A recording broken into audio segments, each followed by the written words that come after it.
Прежде всего, хотелось бы выразить благодарность организаторам форума за его организацию. Энэ ахмадуудын талаар бас үлдсэн байна. Энэ 7 дугаар байрыг яах гэж үлдээж байна гэж. 1-р Оросын талаас хэн байна.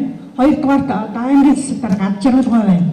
Энэ 7 дугаар байр Оросын суугчж байгаа түрээсэн байранд байгаа энэ 60 өрх яах вэ? Энэ талаар ягаад нэг хамтран хийх ажилдаа та бүхэн тусаагүй вэ? Өмчийн албатай нь манайх уулзалт хийсэн. Тэрнээр бид нар бас энэ асуудлыг ярьсан.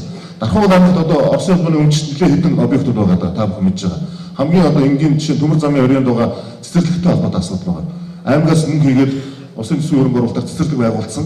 Тэгсэн одоо бид нартай байгуулсан цэцэрлэгээ түрээсийнхээ үнийг 10 дахин нэмээд энэ жилээс тооцно гэдэг асуудал үүссэн. Тэгэхээр бид нар тийм зочин байж болохгүй гэдэг уулзалтыг саяны энэ 9 сард жогтлон дарга ахлаад бид нар Оросын улбаны улсын дээр өмчийн албатай уулзалт хийсэн. За энэ дээр ч гэсэн 7 дугаар байрны асуудал ярьсан. Өмнө 3-4 гэдэг байрны асуудал байсан. Ган балдаргуудаа сайн мэдж байгаа энэ асуудлаараа яваад хөөцөлдөөд бид нар бас тодорхой шийдвэрүүд гаргаад 3-4 айлууд маань одоо ингээд байраа хөвчлээд авсан. Тэгэхээр энэ одоо үлдэж байгаа 7 дугаар байртай холбоотой асуудал дээр бол аймаг орнот бол дуу нэгтэй хамтраад энэ одоо бидний оролцоо хаа хүртэл явах хэвээр тэр хүртэл нь бол явахд бэлэн байна гэдгийг хэлье.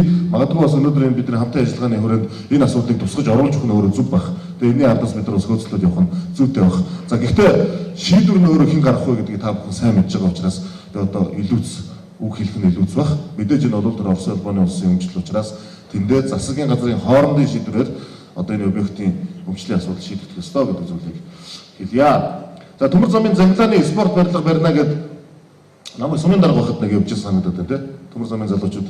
За тэр байр суурин дээр би хэвээр явгаа. Хэрвээ санхүүжилтөд босгоод өөрсдөө спорт заалаа барина гэвэл бидний өмнө нэг ярьсан газар ч байгаа.